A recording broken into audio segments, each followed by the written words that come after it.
কিভাবে database error connection WordPress ওয়েবসাইটে fix করা যায়, আজকে আমরা সেই বিষয় নিয়ে কথা বলবো। প্রথমে আমাদের ওয়েবসাইটের cPanel এ চলে যেতে হবে। cPanel এ চলে আসার পর আমাদের ওয়েবসাইটের cPanelটি লগইন করতে হবে। cPanel লগইন করার পর আমাদের চলে আসতে হবে ফাইল ম্যানেজারে। তারপর চলে আসতে হবে পাবলিক HTML এ, তারপর wp config php এই ফাইলটি আমাদের এডিট করতে হবে।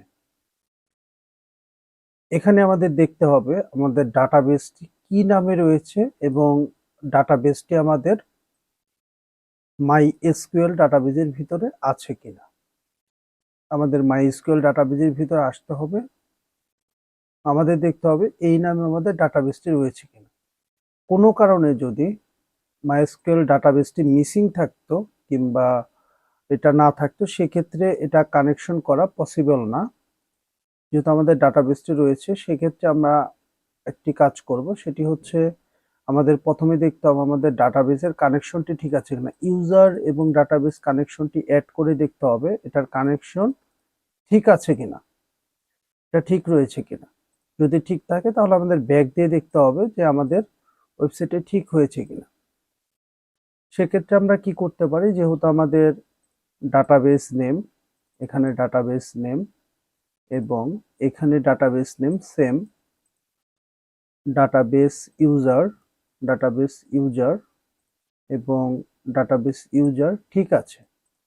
তার মানে আমাদের বুঝতে হবে ডাটাবেজের পাসওয়ার্ডের মধ্যে কোনো কারণে কোনো সমস্যা রয়েছে।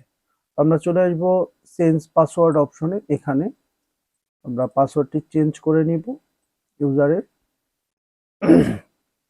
এখান থেকে পাসওয়ার্ড জেনারেটে ক্লিক করে আমরা যে কোনো একটি পাসওয়ার্ড জেনারেট করে নিব এবং পাসওয়ার্ডটি আমরা মাস্ট কপি করে নিব এবং সেটিকে সেভ চেঞ্জ করে নিব। আমাদের পাসওয়ার্ডটি কপি হয়ে গেল। এখন আমরা যদি এখানে পাসওয়ার্ড বক্স থেকে এটা রিমুভ করে আমরা যদি আমাদের পাসওয়ার্ডটি আমরা পেস্ট করে দিই এবং সেভ করে দিই, আশা করি আমাদের ডাটাবেস এরর কানেকশনটি ফিক্স হয়ে যাবে। ফাইনালি আমাদের ডাটাবেসটি ফিক্স হয়ে গেছে। তো আমরা যদি কোনো পোস্ট ওপেন করি, আশা করি হ্যাঁ সবকিছু আমাদের ঠিক আছে।